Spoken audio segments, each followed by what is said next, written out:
White house में आज प्रधानमंत्री की जो बाइडेन से होगी मुलाकात। करीब 1 घंटे तक कल कमला हैरिस के साथ हुई उनकी बैठक। प्रधानमंत्री नरेंद्र मोदी ने मुलाकात के दौरान अमेरिकी उपराष्ट्रपति कमला हैरिस की तारीफ की। कहा, कमला हैरिस पूरी दुनिया के लिए प्रेरणा है। पीएम मोदी ने कमला हैरिस को भारत आने का निमंत्रण दिया। मोदी ने कहा, अगर कमला हैरिस भारत दौरे पर आएंगी तो पूरे देश को काफी खुशी होगी। पीएम मोदी ने कहा कि अमेरिका में जो बाइडेन ने काफी चुनौतीपूर्ण समय में संभाली सत्ता, मुश्किल दौर में भी बाइडेन सरकार ने कोरोना का प्रभावी ढंग से सामना किया। अमेरिकी उपराष्ट्रपति कमला हैरिस से बोले प्रधानमंत्री मोदी। कहा, कोविड के वक्त अमेरिका ने सच्चे दोस्त की तरह भारत की मदद की।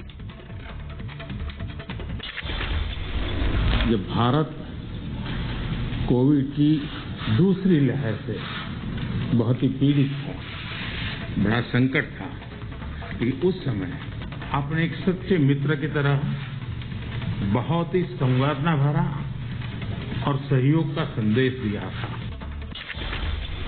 पीएम मोदी ने कहा कि विश्व की सबसे बड़ी और सबसे पुराने लोकतंत्र के रूप में भारत और अमेरिका नेचुरल पार्टनर्स हैं। दोनों देशों का तालमेल और सहयोग लगातार बढ़ रहा है। उपराष्ट्रपति कमला हैरिस ने कहा, भारत के प्रधानमंत्री का स्वागत कर काफी खुश हैं। कोरोना काल में भारत की मदद कर काफी खुशी हुई। कोरोना के खिलाफ भारत ने अहम भूमिका निभाई। कमला हैरिस ने कोरोना पर पीएम मोदी की लीडरशिप की तारीफ की। कहा, 1 करोड़ लोगों का रोजाना टीकाकरण शानदार काम। उपराष्ट्रपति कमला हैरिस ने भारत के कोरोना वैक्सीन निर्यात की घोषणा का भी स्वागत किया और कहा कि कोविड के खिलाफ मिलकर करेंगे काम। कमला हैरिस ने कहा, दुनिया में लोकतंत्र खतरे में है। लोकतंत्र पर अमेरिका और भारत मिलकर करेंगे काम। साउथ चाइना सी पर बोली कमला हैरिस। कहा, साउथ चाइना सी की स्वतंत्रता जरूरी। आतंक पर चर्चा करते हुए अमेरिकी उपराष्ट्रपति कमला हैरिस ने उठाया पाकिस्तान में आतंकवाद का मुद्दा। आतंकवाद पर पाक की भूमिका और पाकिस्तान में आतंकी संगठनों की मौजूदगी की हुई चर्चा। कहा, सुनिश्चित करेंगे कि आतंकी संगठन अमेरिका, भारत या किसी दूसरे देश को नुकसान न पहुंचा सके। पीएम मोदी ने कहा कि 40 लाख प्रवासी भारतीय दोनों देशों के बीच पुल की तरह भारत अमेरिका द्विपक्षीय संबंध और भी मजबूत होंगे। ऑस्ट्रेलियाई प्रधानमंत्री स्कॉट मॉरिसन से मिले प्रधानमंत्री मोदी। द्विपक्षीय वार्ता में कोरोना और व्यापार समेत कई मुद्दों पर चर्चा हुई। पीएम मोदी ने पहली बार जापान के प्रधानमंत्री योशिहिदे सुगा से मुलाकात की। वॉशिंगटन के मशहूर होटल द विलाज में दोनों की मुलाकात हुई। मोदी और सुगा की द्विपक्षीय बैठक को लेकर पीएमओ ने बताया, दोनों नेताओं ने व्यापार और सांस्कृतिक संबंधों को और गति देने समेत अन्य मुद्दों पर चर्चा की। अमेरिकी कंपनियों के टॉप सीईओ से मिले प्रधानमंत्री मोदी। एप्पल के सीईओ टिम कुक, अडोबी के सीईओ शांतनु नारायण, क्लॉककॉम के सीईओ अमोन समेत कई बड़े अमेरिकी कंपनियों के सीईओ से मुलाकात की।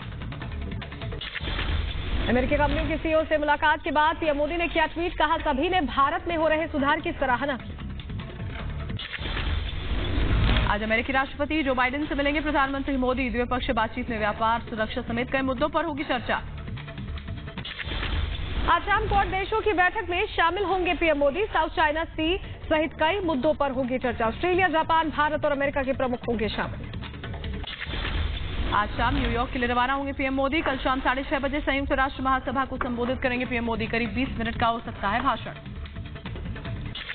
पीएम मोदी संयुक्त राष्ट्र महासभा में आतंकवाद का मुद्दा उठाएंगे। जलवायु परिवर्तन समेत कई मुद्दों पर होगा संबोधन।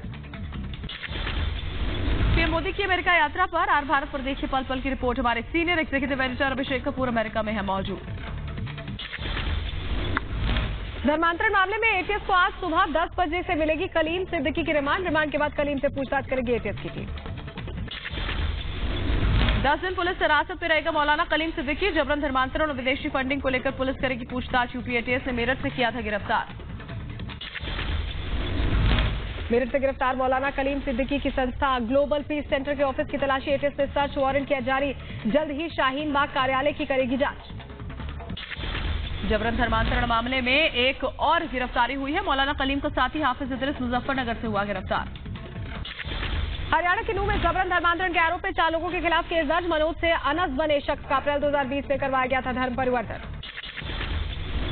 फरीदाबाद तक फैले अवैध धर्मांतरण मामले के तार। फरीदाबाद के सेक्टर 17 के पास झुग्गी में रहने वाले युवक ने जबरन धर्मांतरण का आरोप लगाया। मेरठ में धर्मांतरण पीड़ित एक शख्स आया सामने। कहा, पिछले 1 साल से किया जा रहा था ब्रेन वॉश। 10 लाख रुपए और शादी का लालच देकर जनवरी में करवाया गया था धर्मांतरण। मौलाना कलीम सिद्दीकी ने कलमा पढ़कर अकबर नाम रखा। मौलाना कलीम सिद्दीकी के पुलक वाले घर के केयरटेकर इफ्तिखार का बयान, कहा साजिश के तहत मौलाना को गिरफ्तार किया गया, चुनाव आने वाले हैं और इसीलिए ऐसा किया गया। मौलाना कलीम के साथ रहने वाले हबीबुर रहमान से रिपब्लिक नेटवर्क ने की बात, कहा मदरसे में ज़कात के लिए आने वाले फंड को विदेशी फंडिंग बताना गलत, कलीम नेक इंसान, फंसाए जाना गलत। धर्मांतरण पर केंद्रीय मंत्री अनुराग ठाकुर का बयान, कहा केरल में भी धर्मांतरण के आरोप लगे, सबूत भी सामने आए, जिसने भी गलत किया उस पर कार्रवाई होगी। धर्मांतरण मामले पे यूपी सरकार के मंत्री मोहसिन रजा का सपा बसपा पर हमला, कहा योगी जी की सरकार में अवैध धर्मांतरण करने वाला भांडाफोड़ हो रहा है, पिछली सरकारों ने अपने वोट बैंक के लिए इनको मजबूत बनाए रखा।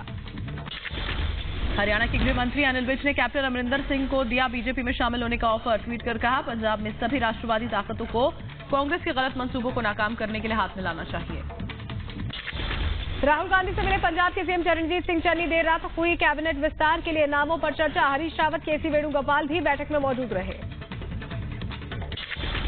पंजाब के नए मुख्यमंत्री चरणजीत सिंह चन्नी के खिलाफ विरोध प्रदर्शन, अध्यापक संघ कर सकता है सीएम आवास का घेराव, अकाली दल भी 29 सितंबर को करेगा विरोध प्रदर्शन। यूपी के महाराजगंज में रक्षा मंत्री राजनाथ सिंह और मुख्यमंत्री योगी आदित्यनाथ का दौरा, महाराजगंज के चौक बाजार में महंत अवैधनाथ की प्रतिमा का करेंगे अनावरण। कैप्टन अमरिंदर को कांग्रेस की नसीहत, पार्टी प्रवक्ता सुप्रिया श्रीनेत ने कहा राजनीति में बदले और द्वेष की कोई जगह नहीं, कांग्रेस ने उन्हें 9 साल 9 महीने तक सीएम बनाए रखा, वो अपने बयान पर पुनर्विचार करें। सुप्रिया श्रीनेत के बयान पर कैप्टन अमरिंदर ने कहा, हां राजनीति में गुस्से की कोई जगह नहीं, लेकिन क्या इतनी पुरानी पार्टी में मेरे जैसे वरिष्ठ नेता का अपमान करना सही है? असदुद्दीन ओवैसी ने लोकसभा अध्यक्ष ओम बिरला को चिट्ठी लिखी, आधिकारिक आवास पर तोड़फोड़ के मामले में हस्तक्षेप के साथ उच्च स्तरीय जांच की मांग की। बीजेपी ने पश्चिम बंगाल के मुख्य चुनाव अधिकारी को लिखी चिट्ठी, कहा मतदान के समय बूथ में एक वक्त में 5 से ज्यादा ना हो लोग, जिससे 4 पोलिंग ऑफिसर और 1 मतदाता शामिल। पश्चिम बंगाल के भवानीपुर उपचुनाव को लेकर सीएम ममता बनर्जी का ताबड़तोड़ चुनाव प्रचार, स्ट्रीट कॉर्नर में पार्टी नेताओं और अधिकारियों के साथ बैठक की, चुनाव की रणनीति तैयार की। टीएमसी के जनरल सेक्रेटरी अभिषेक बनर्जी का बीजेपी पर बड़ा हमला, कहा टीएमसी कार्यालय के बाहर लाइन में खड़े हैं बीजेपी नेता, अगर टीएमसी ने अपना दरवाजा बंद कर दिया तो ढह जाएगा भगवा खेमा। पंजाब के बाद अब क्या छत्तीसगढ़ में भी कांग्रेस का चेहरा बदलने की तैयारी, अगले हफ्ते बस्तर और सरगुजा जाएंगे राहुल गांधी, कुछ दिन पहले दिल्ली पहुंचे थे टीएस सिंहदेव। शेयर बाजार ने तोड़े सारे रिकॉर्ड, सेंसेक्स पहली बार 60,000 के पार पहुंचा। महंत नरेंद्र गिरी मौत मामले को लेकर सीबीआई को मिला यूपी सरकार का नोटिफिकेशन, सीबीआई दर्ज कर सकती है एफआईआर। महंत नरेंद्र गिरी मौत मामले में सूत्रों के हवाले से खबर, महंत की कॉल रिकॉर्ड से मिले कई प्रॉपर्टी डीलर्स के नंबर, हर विभाग के प्रॉपर्टी डीलर से करोड़ों रुपए का हुआ था लेन देन। महंत की मौत मामले में तीसरे आरोपी को 14 दिनों की न्यायिक हिरासत दी गई, संदीप तिवारी को प्रयागराज जिला कोर्ट ने भेजा नैनी सेंट्रल जेल।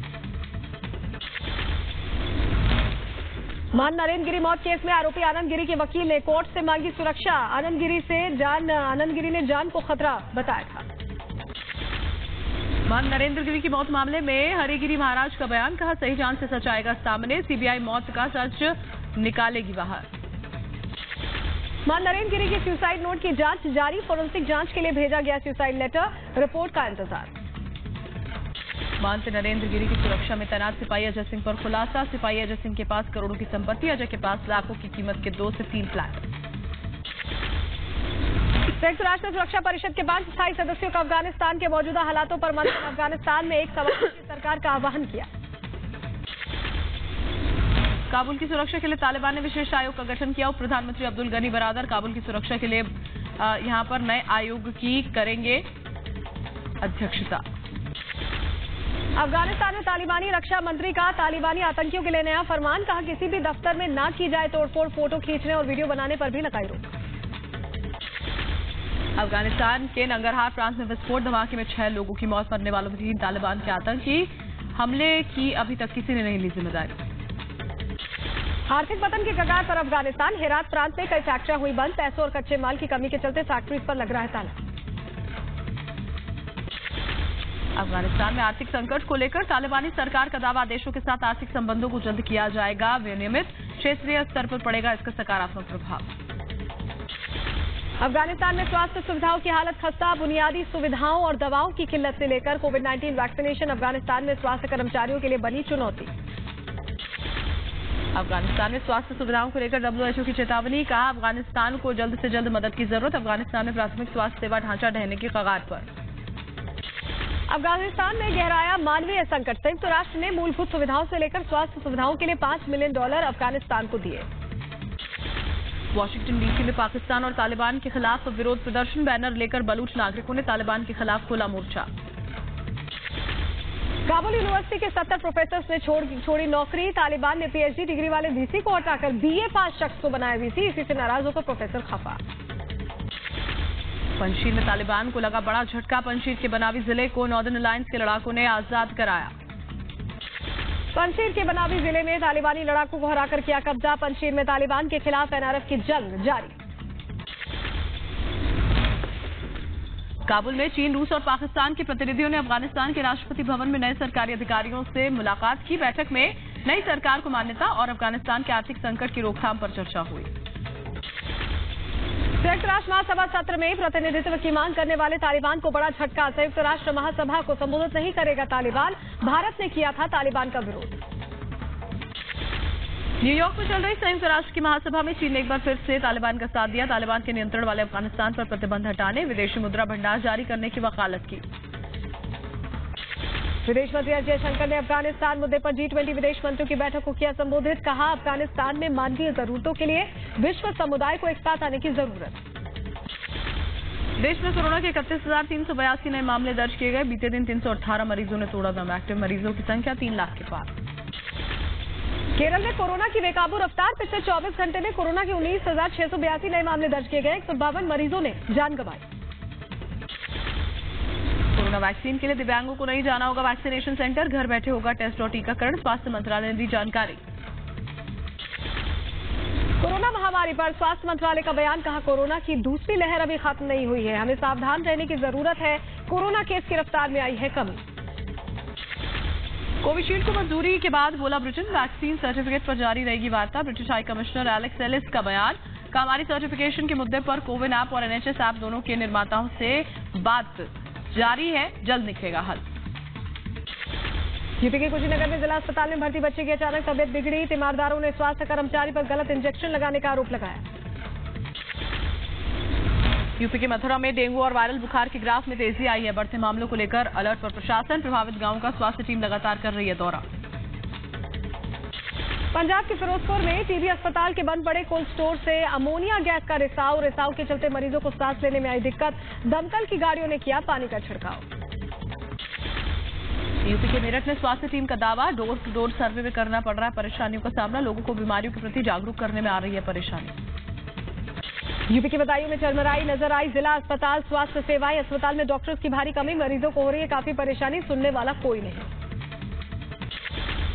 यूपी के जौनपुर में एक गाड़ी से 1 करोड़ की बैटरी बरामद। जब्त गाड़ी से 10 लाख रुपए का गांजा मिलने का भी पुलिस ने दावा किया। उत्तर प्रदेश के रायबरेली में ग्राम प्रधान के दफ्तर में गोली चलने से हड़कंप मच गया। फायरिंग में एक युवक की मौत हो गई। मौत के पहले का वीडियो वायरल हुआ।